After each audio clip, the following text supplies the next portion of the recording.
কার্যক্রমটা তো আমাদের আমাদের তার এই আদর্শটাকে আমাদের আদর্শে অনুসরণ, আমরা আদর্শ অনুসরণ করবো।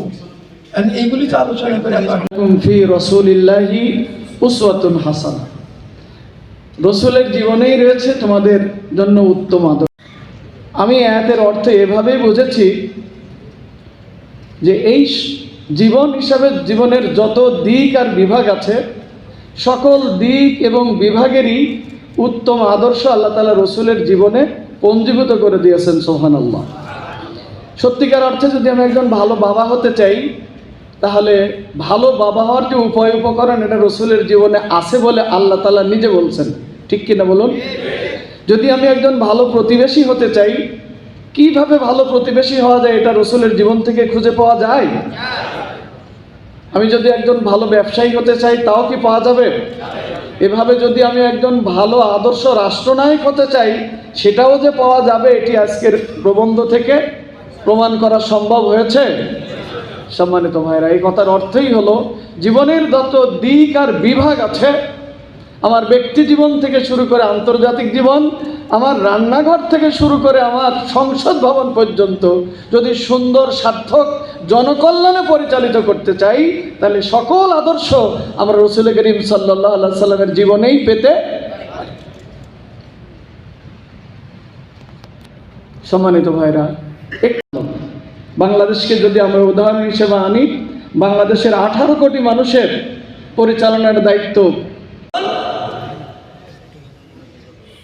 সেই সফল রাষ্ট্রনায়ক, বিশ্ব মানবতার মহান নেতা জনাব মুহাম্মদ রাসূলুল্লাহ সাল্লাল্লাহু আলাইহি সাল্লাম তার রাষ্ট্র পরিচালনার মাধ্যমে গোটা পৃথিবীতে ইতিহাস তৈরি করে গেছেন।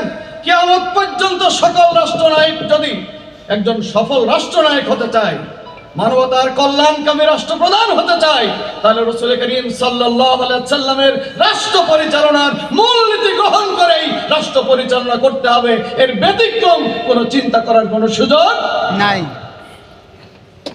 এবং সেই তুলতে হলে আমরা যদিও গত 5ই আগস্ট একটি বিজয়ের মাধ্যমে কিছু কথা বলার সুযোগ পেয়েছি, কিন্তু আমাদের যে লক্ষ্য এবং উদ্দেশ্য, আমরা যে মঞ্জিলে মকসুদে পৌঁছাতে চাই, সেইখানে পৌঁছাতে এখনো অনেক বাধা বিপত্তি আছে। ঠিক না?